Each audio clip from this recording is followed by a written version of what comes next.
Salut à tous et bienvenue sur Maxi Fourmi. Aujourd'hui, on va se retrouver pour un tuto. Un tuto pour un nid de fourmis dans un bocal en verre et pierre reconstituée. On est sous la barre des 5 €, donc pas bien cher.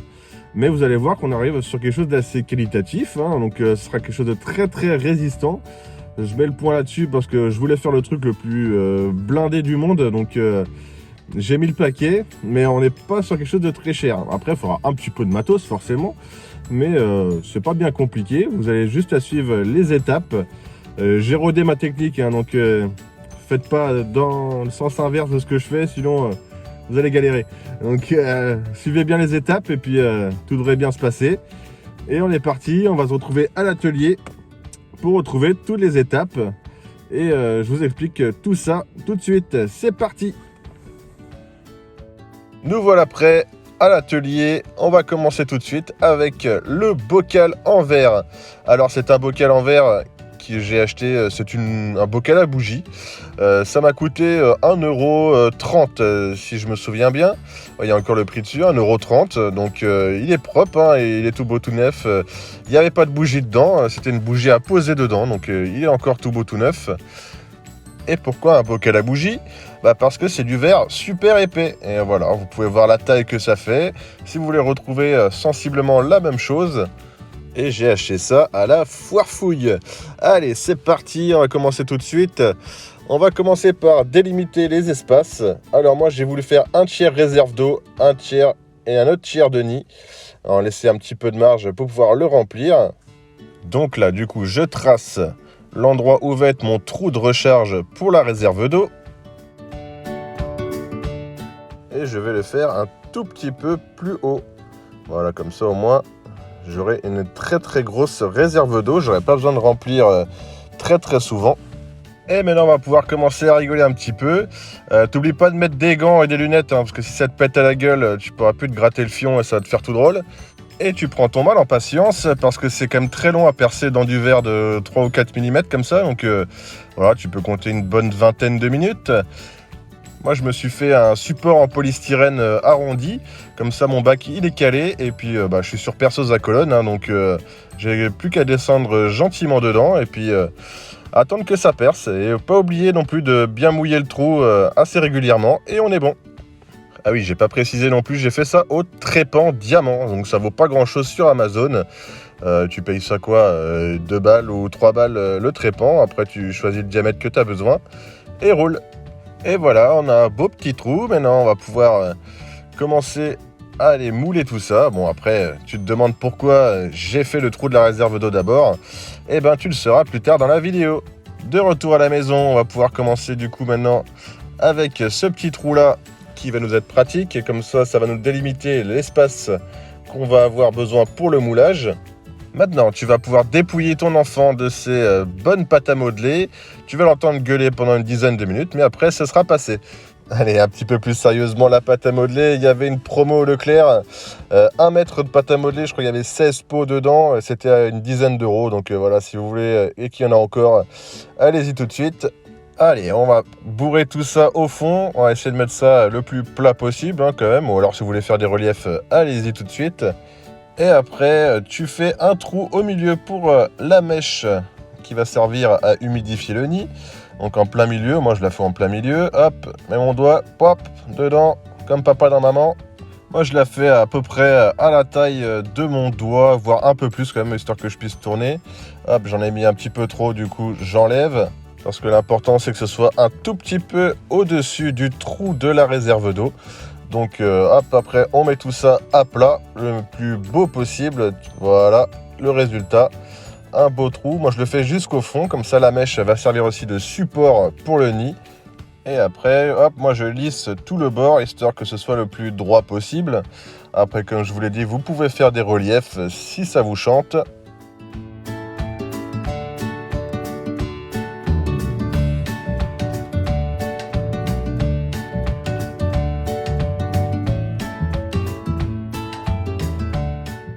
Pour vous donner une idée, j'ai utilisé exactement 2 pots de pâte à modeler. Et maintenant, étape suivante, pour éviter que ça accroche sur le verre et sur la pâte à modeler quand on va couler dedans. Tu prends un peu d'huile d'olive dans ta cuisine et tu badigeonnes le tout, de la mèche au verre. Tout ce qui dépasse, tu huiles bien. T'en mets pas trop non plus, hein, juste une fine pellicule suffira. C'est pour éviter que ça vienne de trop coller sur le verre.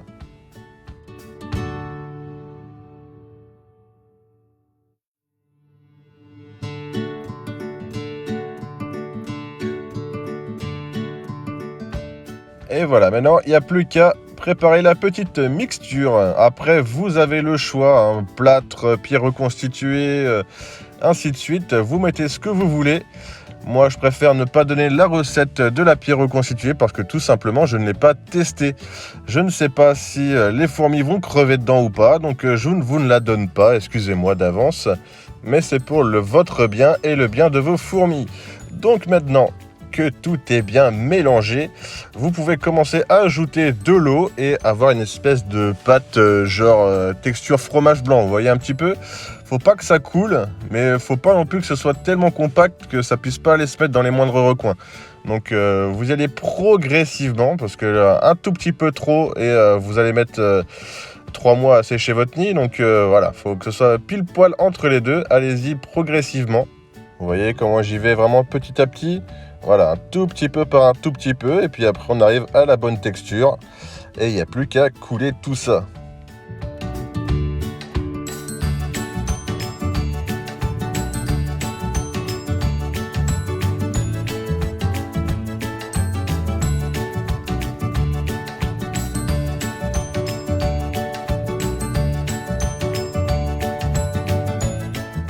Donc voilà, maintenant que c'est bien mélangé, ça donne à peu près ça en texture. Vous voyez, hop, ça coule pas, mais ça reste un petit peu liquide tout de même.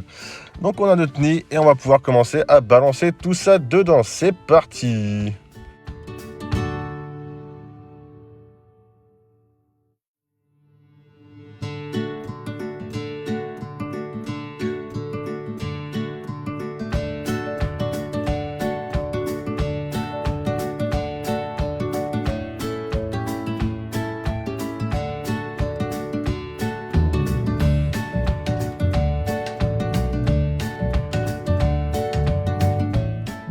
Maintenant que tu as bien rempli ton récipient, et ben, tu vas faire chier un petit peu ton monde et tu vas tapoter sur ta table jusqu'à ce que ça fasse remonter toutes les bulles d'air. Bon, tu vas pas te faire des copains, hein, je te le cache pas que j'en ai fait du bruit. Hein. Pendant 10 minutes, j'étais en train de taper comme un con. Hein, mais c'est pour le bien de tes fourmis, donc c'est pas grave. Moi, j'en avais mis un petit peu trop, donc j'en enlève et après, on va retapoter un petit peu.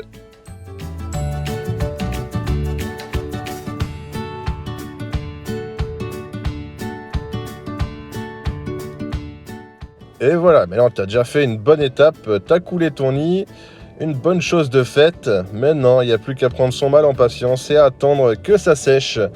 Pour éviter qu'au démoulage, tout s'explose, tu attends que ce soit bien sec. Moi, j'ai attendu environ 1 semaine et demie, 2 semaines avant de le démouler. Donc voilà, tu attends sagement et après, on va pouvoir démouler tout ça.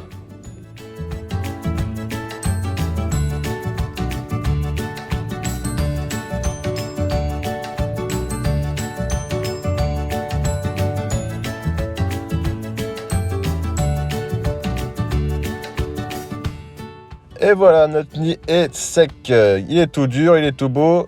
Tac tac, tu vois, c'est super dur. Maintenant, point important, écoute-moi bien, attentivement. Tu vois ici, j'ai fait des encoches. Très important, oublie pas ces encoches-là. Dans ton verre et dans ton nid que tu viens de mouler. Là, je vais faire des marques en face des encoches sur mon nid. C'est franchement très important. Il va falloir que tu puisses replacer le nid exactement à la même place que tu l'as moulé parce qu'il y a des imperfections dans le verre et du coup tu n'arriveras pas à le remettre bien propre et il ne sera pas bien collé à la vitre si tu n'as pas fait ces encoches.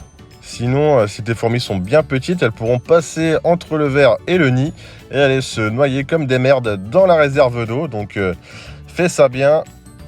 Et maintenant tu es en train de me voir gratouiller le bord. C'est pour éviter les petites coulures qu'il y a eu sur le verre en haut.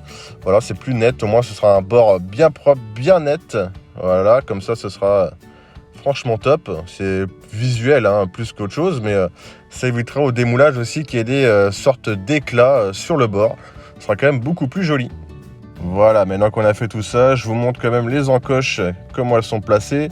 Moi j'en ai fait 2 histoire qu'elles soient vraiment précises. Voilà, comme ça au moins je saurai où replacer mon nid. Bon, maintenant je vous donne le petit tricks. Alors tu as ton nid, tu as ton trou de réserve d'eau qu'on a percé au début. Et oui, je suis sûr que tu commences à comprendre. Ça va nous servir avec la soufflette. Alors, bien important, tu décharges ton compresseur pour qu'il y ait franchement un filet d'air, quasiment un petit souffle très très léger. Et on va pouvoir maintenant démouler tout ça. Alors, il suffit de mettre la soufflette qui fait un petit souffle tranquille dans le trou. Et vous allez voir que ça va se démouler tout seul. On peut même voir, je ne sais pas si vous le verrez sur les images, mais on peut voir le tout qui se décolle et l'air qui commence à passer entre la pâte à modeler et le verre. Et quand il y aura assez de pression et que tout l'air sera bien passé partout, vous allez voir que le nid va tomber tout seul.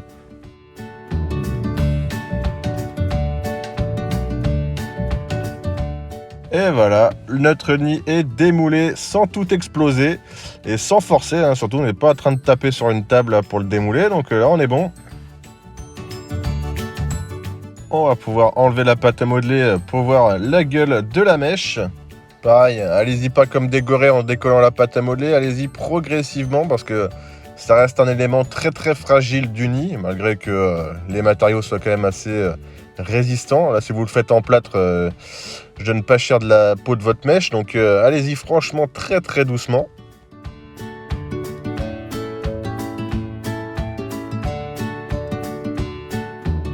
Et voilà une bonne étape de fête. Bon là déjà, si t'as fait ça déjà, t'as fait le plus gros du boulot, c'est le plus chiant, le plus long, et surtout là où il y a le plus gros risque de casse. Donc là franchement, on est bon.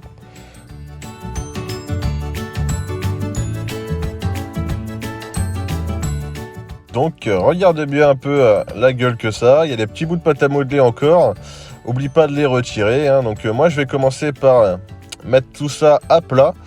Je vais mettre ça plus droit que ça n'est déjà, donc hop, on va commencer à prendre un petit cutter et c'est parti, on va tailler tout ça.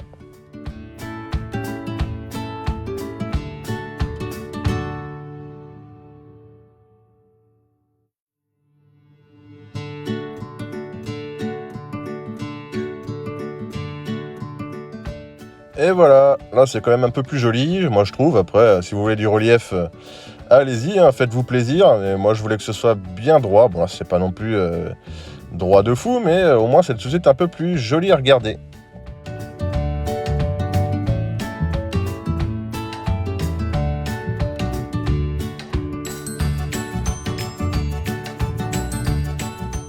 Maintenant il ne reste plus qu'à sortir votre plus bel esprit créatif et faites-vous plaisir en faisant des beaux dessins de galerie. On est parti. Je vous explique un petit peu ma façon de faire aussi. J'ai mes encoches ici d'un côté sur la droite et les autres encoches sur la gauche pour le raccordement. Donc mon nid, je vais le faire devant parce que moi, ça me fait chier de tourner mes nids pour voir mes fourmis. J'ai pas envie de faire le tour de mon nid, juste le devant. Au moins, j'ai pas besoin de faire tout le tour pour voir si les fourmis se planquent derrière. Donc on va faire ça comme ça. Après, vous êtes bien sûr libre de faire comme vous voulez. Alors, les encoches ici, les encoches là. Et du coup, on va pouvoir délimiter les espaces. Voilà, j'ai fait une petite marque au crayon gris qui va délimiter mon côté maximal. Et du coup, je vais faire mon raccordement du côté gauche du nid pour ne pas avoir le tuyau en pleine façade. Je préfère, ce sera plus joli de l'avoir un petit peu dissimulé sur le côté. Et comme ça, mon aire de chasse sera directement raccordé sur la gauche de ce nid-là. Donc du coup, je prends un petit peu la taille du tuyau pour que ma galerie soit adaptée aussi à la taille du tuyau pour éviter que je me retrouve emmerdé derrière. Et maintenant qu'on a nos contraintes, on va pouvoir commencer à dessiner. Donc vous prenez votre plus bel esprit créatif. Vous avez l'âme d'un artiste, je le sens. Donc faites les choses bien, mais faites les choses aussi adaptées aux fourmis. Pensez à elles, pensez qu'elles doivent circuler, pensez qu'elles doivent avoir des salles plus ou moins grandes, et ainsi de suite. Moi, dans mon cas, ce sera pour les Myrmica rubra, donc des toutes petites fourmis. Donc voilà, tu fais pas des galeries de la même taille pour une Niniperda que pour des Myrmica rubra. Donc voilà, tu fais des trucs adaptés et puis en même temps, tu te fais kiffer.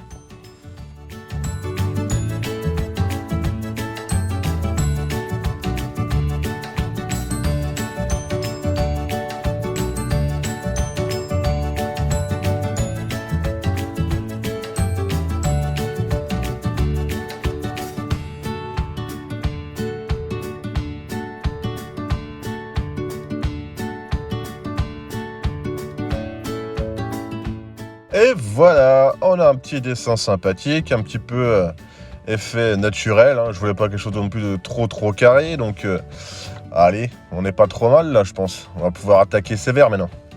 On va pouvoir sortir l'artillerie lourde. Le fameux Dremel. Et oui, l'arme incontournable de tout myrmécologue qui se respecte et qui construit ses nids. Alors j'ai mis une mèche diamant dessus. Ce sera beaucoup plus simple et plus précis pour creuser. Allez, c'est parti, on envoie la sauce.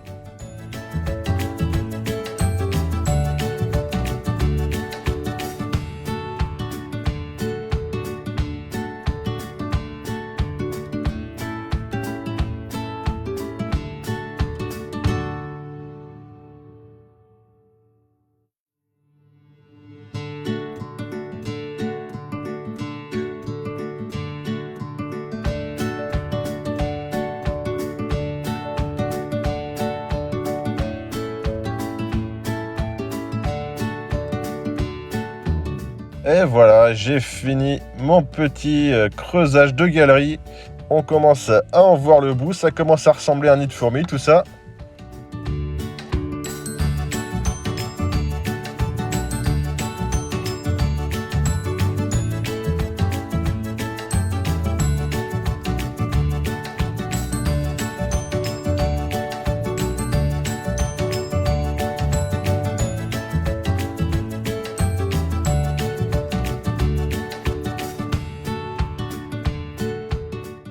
Il ne manque plus qu'une dernière étape, le fameux trou de raccordement pour l'aire de chasse. Alors, comment ça va se passer? On va mettre le nid dedans, on va le placer avec les encoches.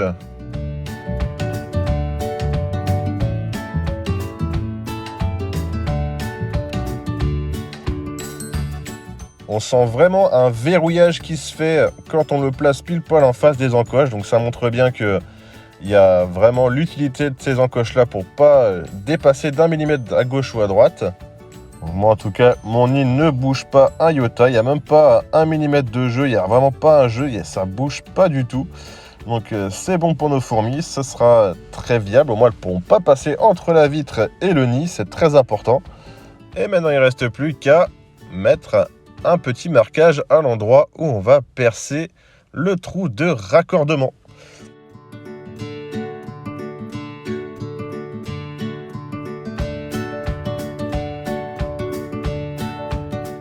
On l'avait déjà prédéfini en amont, donc c'est beaucoup plus simple comme ça.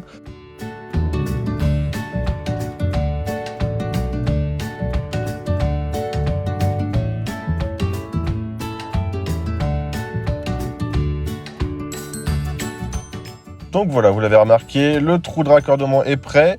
Et petit détail aussi important, évitez de faire 2 trous dans la même face. Donc c'est pour ça que j'ai fait un trou d'un côté et le trou de recharge de l'autre. Comme ça, ça évite de fragiliser de trop le verre. Donc on est parti pour un perçage encore même technique que tout à l'heure, avec un petit support, la trêpe en diamant adaptée à la taille de notre tuyau. N'oubliez pas d'humidifier votre trépan et votre perçage.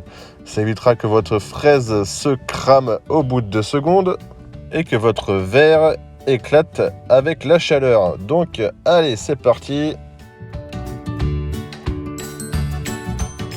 Et voilà, notre trou de raccordement est prêt. Il n'y a plus qu'à aller nettoyer tout ça et puis on va pouvoir aller installer le tout et on aura fini. Le plus long est chiant, les 2 trous sont faits, on a le nid prêt. Allez, il n'y a plus qu'à balancer le nid là-dedans, toujours en face des encoches. Et on aura terminé, on va pouvoir admirer tout ça.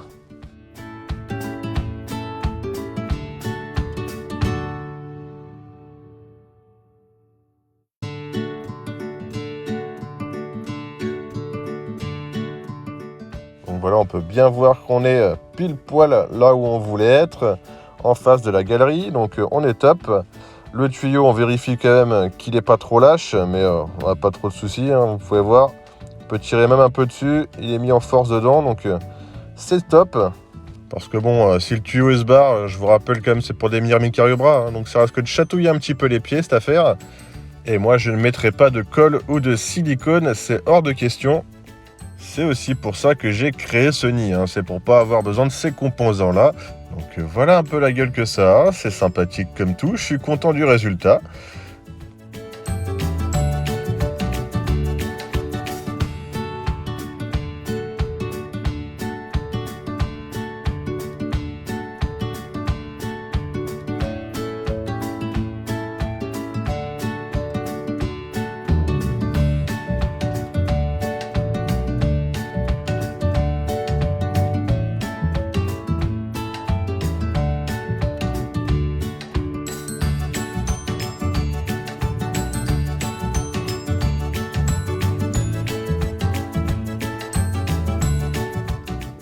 Et voilà, ce petit tuto touche à sa fin. J'espère que ça vous aura plu. N'hésitez pas à laisser un petit commentaire pour savoir si ça vous plaît. Voilà, n'hésitez pas à me poser des questions si vous en avez. Et puis, moi, je vous dis à la prochaine pour la mise en nid des myrmicas là-dedans. Allez, Kenavo!